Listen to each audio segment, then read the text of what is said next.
కేసీఆర్ ఏం చేసిండు అనేది అధికారులు ఒక సమయం వచ్చినప్పుడు లెక్క తెలుస్తారు. అప్పటి వరకు మనం కూడా ఒప్పుకే పడదాం. కాంగ్రెస్ పార్టీ దగ్గర ఏం ఆధారాలు లేవు. ఈ లుచ్చగాళ్ళు లుచ్చ పనులు చేసిండ్రు కాబట్టి ఈరోజు మా ప్రభుత్వం కూడా అదే చేస్తుందని అనుమానపడుతున్నారు. అరే కేటీఆర్, ఇప్పటికైనా అటువంటి లుచ్చ మాటలు మానుకో. నీ అహంకారంతో ఇవాళ నీకు దుస్థితి, నీ అహంకారంతో ఇవాళ నీ పార్టీకి దుస్థితి. ఇంకా కూడా అహంకారం మాటలు మాట్లాడితే బిడ్డ, తెలంగాణ రాష్ట్రంలో ఈరోజు మీ గోడలు కూల్చిండ్రు తెలంగాణ రాష్ట్ర ప్రజలు. త్వరలో ఇదే అహంకారం తగ్గించుకోకపోతే మీ పార్టీ పునాదులను కూడా తీయబోతున్నారు. మా అన్నగాడు నా ఫోన్ ట్యాప్ చేయించిండు, మా బావ ఫోన్ ట్యాప్ చేయించిండు అని మాట్లాడుతుంది. మరి కేసీఆర్ ఏం చేస్తున్నాడు? కాంగ్రెస్ పార్టీ యూత్ కాంగ్రెస్ అధికార ప్రతినిధి రాజ్ కుమార్ ఉన్నారు. ఆయన అడిగి కూడా తెలుసు సిట్ విచారణకు సంబంధించి కేసీఆర్ కూడా నోటీసులు ఇచ్చారు. ఇప్పుడు కేసీఆర్కి కూడా నోటీసులు ఇచ్చారు. గతంలో కూడా సిట్కి హాజరైన వాళ్ళందరూ ఏంటంటే మేమే పోలీసులను క్వశ్చన్లు అడిగాము, వాళ్ళు మమ్మల్ని ఏం అడగలేదు, అడిగిన క్వశ్చన్లే అడిగారని కూడా కేటీఆర్ గారిని హరీష్ రావు గారిని చెప్పడం జరిగింది. అంటే ఏం జరుగుతుంది అనుకుంటారు? అసలు సిట్లో వీళ్ళే ఉల్టా క్వశ్చన్లు అడుగుతున్నారా? ఒకటి, అది వాళ్ళ అహంకారాన్ని తెలియజేస్తుంది. ఏదైతే చట్టబద్ధంగా విచారణ చేస్తే దాన్ని లొట్టపీస్ కేసు అంటారు. రమ్మంటేనేమో మాకు నోటీసులు ఇస్తున్నారని ఆ విధంగా ప్రభుత్వాన్ని బ్లేమ్ చేయాలని చూస్తారు. ఇప్పుడు ఏమంటున్నారు? టీవీ సీరియల్ లాగా నడిపిస్తున్నారు, అదని ఇదని మాట్లాడుతున్నారు. ముఖ్యమంత్రి రేవంత్ రెడ్డి గారు ప్రజాప్రభుత్వం ఏర్పడ్డ తర్వాత బీఆర్ఎస్ పార్టీ 9.5 సంవత్సరాల్లో జరిగిన అవినీతి మీద చట్టం ప్రకారం విచారణ చేస్తున్నాం. ఏదైతే వ్యక్తిగతంగా ఒక వ్యక్తిని టార్గెట్ చేసి గతంలో ముఖ్యమంత్రి రేవంత్ రెడ్డి గారిని ప్రతిపక్ష నాయకునిగా ఉన్నప్పుడు ఏ విధంగా అక్రమంగా అరెస్టు చేసి ఒక బెడ్రూమ్లో తలుపులు వలగొట్టి అక్రమంగా అరెస్ట్ చేయడం అనేది మేము చేయట్లేదు. అలా చేయాలనుకుంటే కల్వకుంట్ల కుటుంబంలో ఒక్కడు కూడా ఇంట్లో పడుకోడు. ఇవ్వాలి అదే చెర్లపల్లి జైల్లోనో లేకపోతే ఇంకొక దగ్గర పడుకుంటారు. కానీ ఈరోజు మేము ఇది ప్రతిదీ చట్టం ప్రకారమే చేస్తున్నాం. చట్టం తన పని తాను చేస్తుంది. ప్రజాప్రభుత్వం ఏ సమయంలో ఎవరికి ఏ నిందితులకు ఏ విధంగా బుద్ధి చెప్పాలో అది చూసుకుంటుంది. అంటే ఆ గతంలో రేవంత్ రెడ్డిని ఎట్లయితే అరెస్ట్ చేశారో కక్షపూరితంగానే ఇప్పుడు మమ్మల్ని కూడా టార్గెట్ చేశారు, కావాలనే సిట్కి విచారణ పిలిపిస్తున్నారని చెప్తున్నారు.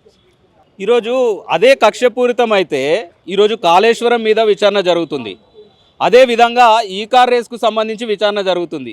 ఈ ఫోన్ ట్యాపింగ్ సంబంధించి విచారణ జరుగుతుంది. గొర్రెలు బర్రెలు స్కీమ్ సంబంధించి కరెంటు కొనుగోలు, ఈ విధంగా ఏదైతే ఈ సెక్రటేరియట్ కట్టడానికి సంబంధించి ఆ యొక్క అమరవీరుల జ్యోతికి సంబంధించి ప్రతి దాని మీద విచారణ చేస్తున్నారు. ఈ ప్రతి దాంట్లో అవినీతే జరిగింది. దాన్ని చట్టం ప్రకారం చేస్తున్నాం. ఇందులో ఎక్కడున్నది? ఇంకా వాళ్ళని అక్రమంగా అన్యాయంగా అరెస్ట్ చేసి ఎక్కడున్నది? అదే రేవంత్ రెడ్డి గారిని హింసించినట్టు హింసించేది ఉంటే కల్వకుంట్ల కుటుంబంలో ఒక్కడు కూడా ఈరోజు బయట తిరగడు. ఈరోజు కేసీఆర్కి నాకు తెలిసి విచారణ అనేది పెద్ద తలకాయ దగ్గరకు వచ్చింది.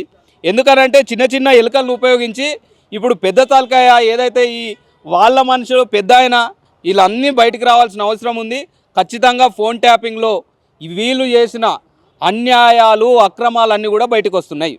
మీ దగ్గర ఉన్న ఆధారాలు ఉన్నాయి అంటే కాంగ్రెస్ పార్టీ దగ్గర ఆధారాలు ఉండే సిట్ విచారణ పిలుస్తున్నారు, లేదంటే వీళ్ళు చెప్పినట్టుగా కక్షపూరితంగానే పిలుస్తున్నారని కూడా చెప్తున్నారు. వాళ్ళు ఏమంటారు? మీ దగ్గర ఉన్న ఆధారాలు ఉంటే వాళ్ళకి ఇవ్వచ్చు కదా సిట్ విచారణ వాళ్ళకి.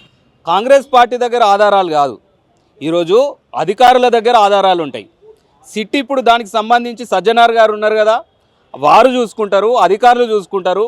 ఎవరెవరు ఏం చేసిండ్రు, హరీష్ రావు ఏం చేసిండు ఫోన్ ట్యాపింగ్ చేసి, కేటీఆర్ ఏం చేసిండు, సంతోష్ రావు ఏం చేసిండు, కేసీఆర్ ఏం చేసిండు అనేది అధికారులు ఒక సమయం వచ్చినప్పుడు లెక్క తెలుస్తారు. అప్పటి వరకు మనం కూడా ఒప్పుకే పడదాం. కాంగ్రెస్ పార్టీ దగ్గర ఏం ఆధారాలు లేవు. ఎందుకనంటే కాంగ్రెస్ పార్టీ దగ్గర ఎందుకు విచారణ చేసేది కాంగ్రెస్ పార్టీ కాదు కదా, అధికారులు చేస్తున్నారు.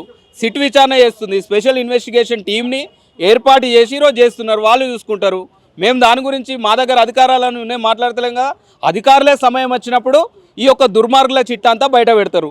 ఎందుకనంటే మరి అధికారం మారంగానే ఎందుకు హార్డ్ డిస్కులు తీసుకుపోయి మూసీ నదిలో పడేసిండ్రు, ఎందుకు కాలబెట్టిండ్రు, ఎందుకంత భయపడ్డారు?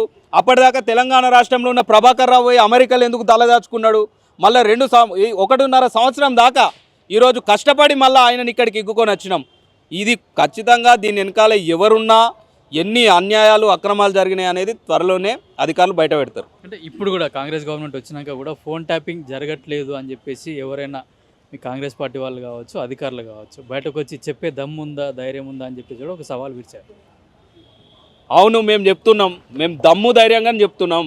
మేము కేసీఆర్ లాంటి లుచ్చా పనులు, కేటీఆర్ లాంటి లుచ్చా పనులు, లంగ పనులు మా ప్రజాప్రభుత్వంలో మా ముఖ్యమంత్రి గారు చేయరు.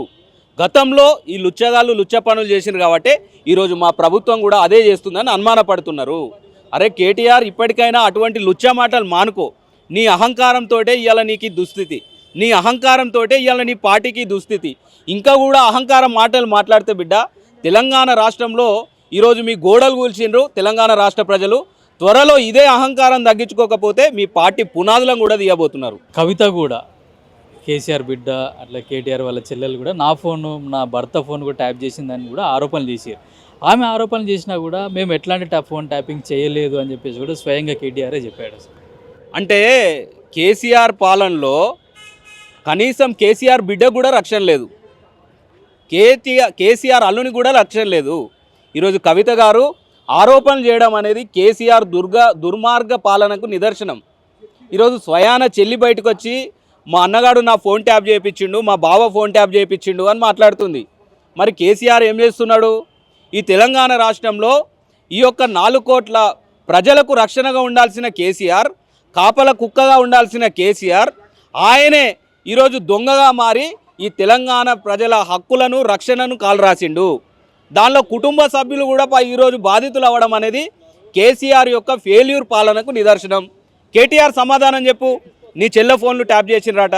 హరీష్ రావు సమాధానం చెప్పు, కవిత ఫోన్ ట్యాప్ చేసినవాట. మరీ ఇంత దుర్మార్గులు అనుకుంటున్నారు తెలంగాణ రాష్ట్ర ప్రజలు. మీరు ఎంత లుచ్చగాల్లో ఈరోజు కవిత గారి మాటల్ని చూసిన తర్వాత అర్థమవుతుంది. ఈరోజు కల్వకుంట్ల చంద్రశేఖరరావు గారికి నోటీసులు ఇచ్చిండ్రు అని ఈరోజు బీఆర్ఎస్ పార్టీ నాయకులు మా ప్రభుత్వం మీద ఏదో దుమ్మెత్తి పోసే కార్యక్రమం చేస్తున్నారు.